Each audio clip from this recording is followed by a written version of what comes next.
बहन जी, ये तुम्हारी जेठानी कहाँ गई? पिछले 4 दिन से दूध ना ले रही। कभी किसी को दूध देना पड़ रहा है। करीब 18-20 साल से दूध दे रहा हूँ, पर पहली बार ऐसा हुआ कि दरवाजे पर ताला लटका है। तुम्हें भी ना पता क्या? कहाँ गई? 2 लीटर दूध है, ले लो। अमावस है, खीर बना लियो। अरे भैया, मुझे क्या पता। और हमारी बोलचाल ना है उनसे। 1 लीटर तो ले लूँगी, किसी पड़ोसी से नहीं पूछा। जी, ले लो पूरा दूध, कहाँ पूछता फिरूँगा। कल भी आधा आधा लीटर करके दिया था और 10 रुपये कम दे दियो। बस आपको और उनको ही देता हूँ। इस तरफ तो सुबह सुबह कोई नहीं मिलता, वहाँ किससे पूछूँ। नीलम ने पूरा दूध ले लिया, पर उसके मन में भी यही बात घूम रही थी कि जेठ जिठानी और बच्चे कहाँ गए, वो भी 4 दिनों से। रिम्पी और लवली के तो स्कूल भी चल रहे हैं, 12वीं कक्षा है। सोचते सोचते नीलम कमरे में आ गई।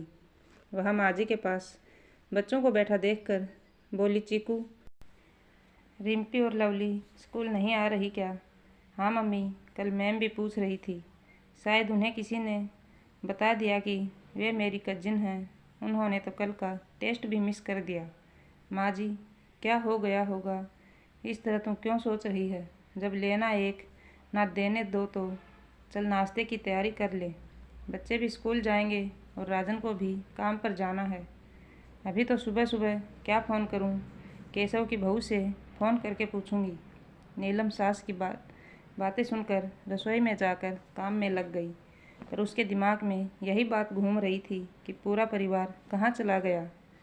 उसकी शादी को 20 साल हो गए, पर एक राखी को छोड़कर जेठानी को कभी मायके जाते भी नहीं देखा।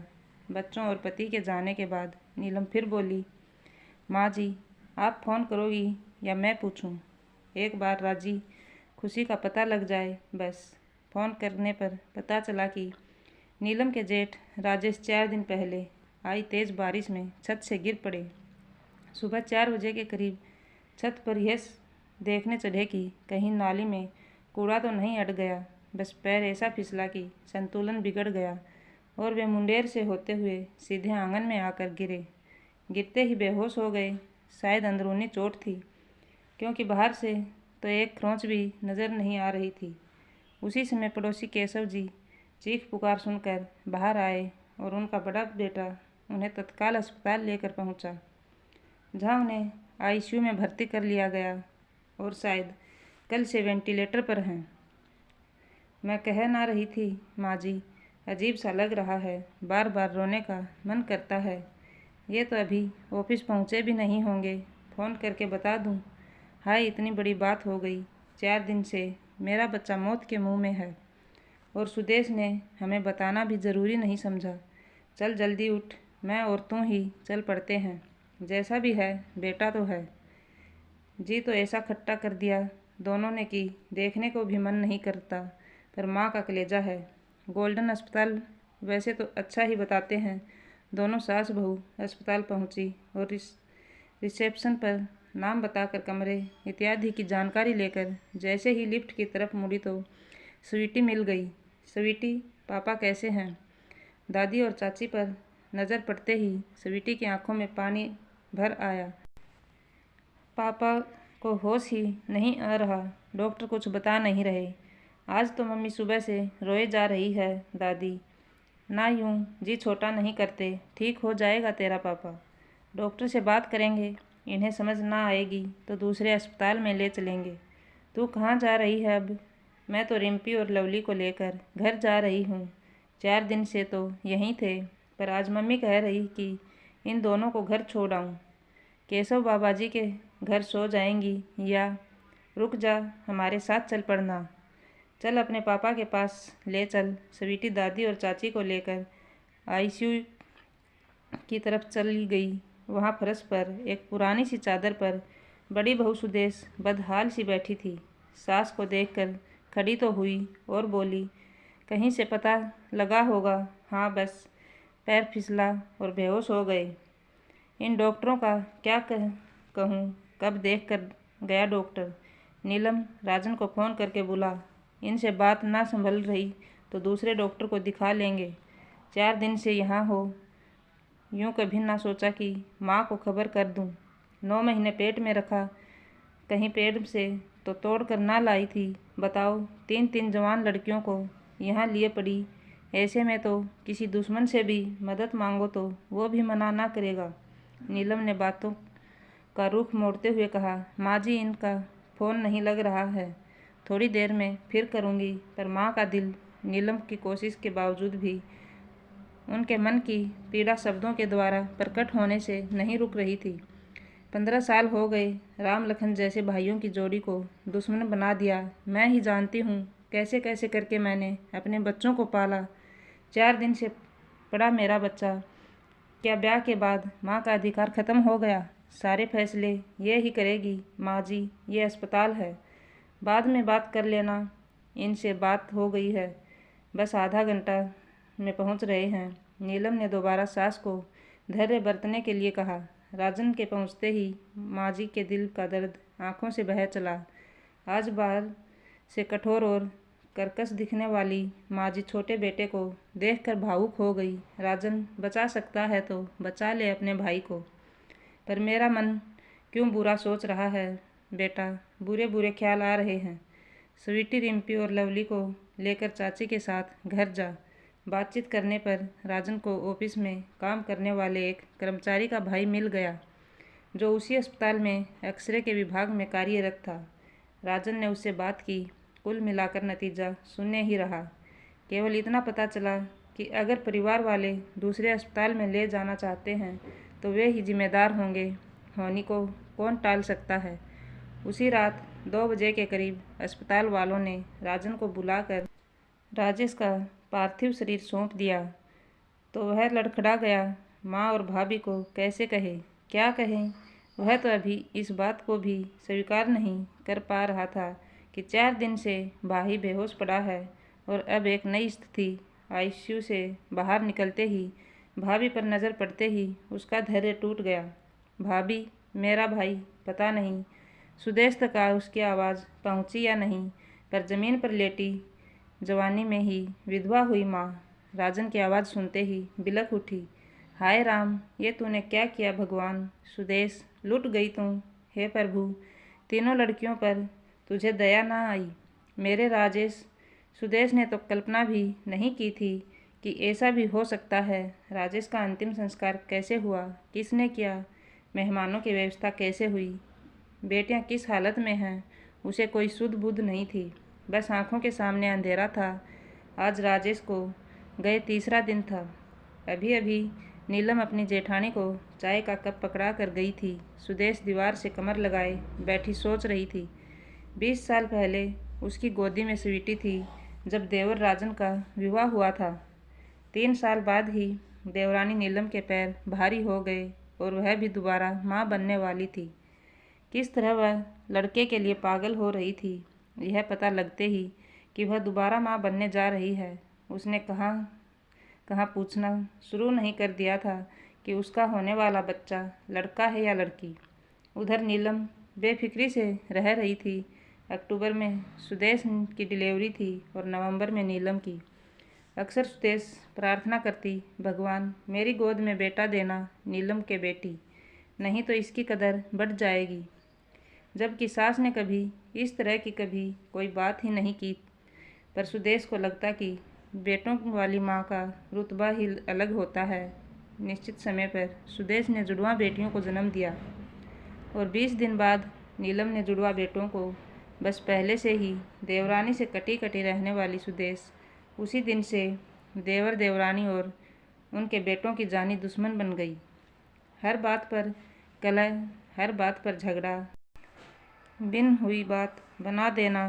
सास ने कई बार समझाने की कोशिश की, सुदेश इस स्वर्ग जैसे घर को नरक मत बना, पछताएगी।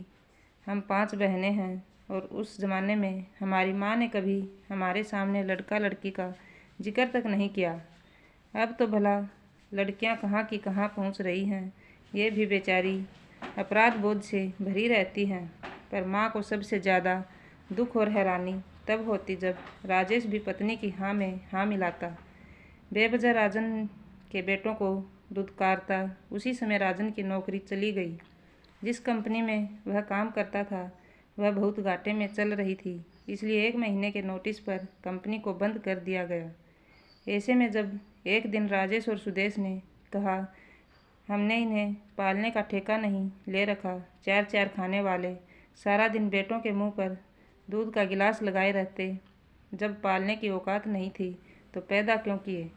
माँ जी, तुम भी इनके मुंह में ठूंसने में लगी रहती हो। तुम तो चाहती हो कि मेरा वंश ही खत्म हो जाए। मरते भी नहीं ये। बस ये शब्द माँ जी के दिल पर जा लगे और वे उसी दिन राजन और नीलम के साथ पीछे की गली में बने एक कमरे के पुराने खाली अपने ज़मीन के टुकड़े में रहने चली गई। कुछ हफ्तों के बाद राजन को नई नौकरी मिल गई और ज़िंदगी पटरी पर आने लगी। कहते हैं कि वक्त बीत जाता है पर बात याद रह जाती हैं। आज सुदेश को वे सारी बातें याद आ रही थी। उसे ऐसी एक भी घटना याद नहीं आती थी कि जब नीलम और राजन की गलती हो। इस बात को उसका अंतर्मन बखूबी जानता था। माँ जी ने खुद को भी और राजन तथा नीलम को भी अच्छी तरह समझा दिया था कि जो अपना तिरस्कार करे उनसे खुद ही दूर हो जाना चाहिए। पहले तो कभी कभार माँ जी बच्चियों के लिए खाने पीने का सामान भेज देती थी, पर जब एक दिन पुरानी पड़ोसन ने कहा, राजेश की मम्मी, क्यों भेजती हो तुम वहाँ कुछ भी? मोहल्ले में खड़ी होकर सुदेश बोलती है कि दूर जाने पर भी पीछा नहीं छोड़ते, कुछ न कुछ मिलाकर खाने को भेजते हैं। बस तब से संबंध पूरी तरह से ख़त्म हो गए। सारी बातें सुदेश के दिमाग में घूम रही थी और आंखों से आंसू बहते जा रहे थे। पिछले 2 सालों से तो मायके में भाई के साथ भी मनमुटाव चल रहा था। राजेश की मौत पर भाई भाभी बस औपचारिकता बस आए। 13वीं तक राजन और नीलम ने सारा बंदोबस्त इस तरह से किया कि देखने वाले को पता ही नहीं चला कि ये दोनों भी बरसों बाद इस घर में आए हैं। सारे मेहमानों के जाने के बाद हर रोज़ की तरह नीलम राजन के जाने के बाद माँ जी ने पोतियों की मदद से थोड़ी रसोई की व्यवस्था की। ब्रह्मभोज के बाद का बचा सामान डिब्बों में डाला। स्वीटी के साथ बैठकर बैंक में काम करने वाले अपने भतीजे के बेटे के साथ बात करके अकाउंट आदि की जानकारी ली तो पता चला कि अकाउंट में मात्र 5 लाख रुपए हैं। घर के ऊपर का मकान किराए पर दिया है। खैर अपनी तरफ से वो जितना जानती थी बता दिया। अगले दिन सुबह चाय पीकर माँ जी बोली, सुदेश जा रही हूँ, देख कर चलना, जो होना था हो गया। इतना कहते ही उनका गला भर आया। इस घर की बड़ी बहू को कितने प्यार से लेकर आई थी, पर इसी बहू के रवैये ने तभी सुदेश ने पीछे से माँ जी का हाथ पकड़कर रोकते हुए कहा, माँ जी मैं बिल्कुल अकेली रह गई, यहीं रुक जाओ, मुझे सहारा रहेगा। माँ जी का मन किया कि बहू के पास ही रुक जाएं, पर उन्होंने अपनी भावनाओं पर काबू करके कहा, आती रहूँगी, बस एक बात कहना चाहती हूँ कि तेरे देवर देवरानी हीरा हैं, आगे तेरी मर्जी। दरवाजे के बाहर पैर रखने ही वाली थी कि नीलम और राजन आते दिखे। अरे बेटा, तुम दोनों यहाँ? ऑफिस नहीं और तुम्हें बच्चों को स्कूल नहीं भेजना? माँ जी, हम यहाँ इसलिए आए हैं कि भैया के बाद जीवन को नए सिरे से नई जिम्मेदारियों के साथ चलाना है। तो भाभी रिम्पी और लवली आकाश और अर्जुन के साथ उनके रिक्शे में जाया करेंगी और स्वीटी को मैं ऑफिस जाते समय कॉलेज छोड़ दिया करूँगा। भाभी तैयार हो जाना। 11 बजे तक भैया के बॉस का फ़ोन आया था। वे आपको कुछ न कुछ कार्य देने की बात कह रहे थे। वैसे ज़बरदस्ती नहीं है, आप मजबूरी मत समझना। आकाश और अर्जुन की तरह स्वीटी और रिम्पी और लवली मेरी जिम्मेदारी हैं। हमेशा कैंची की तरह जबान चलाने वाली सुदेश आज चुप थी, क्योंकि जिन देवर देवरानी की 4 दिन की रोटियां उसे भारी हो गई थी, आज वे खुद उसकी बेटियों को अपनी जिम्मेदारी समझ रहे हैं। माँ जी यहीं आ जाओ, सब मिलकर रह लेंगे।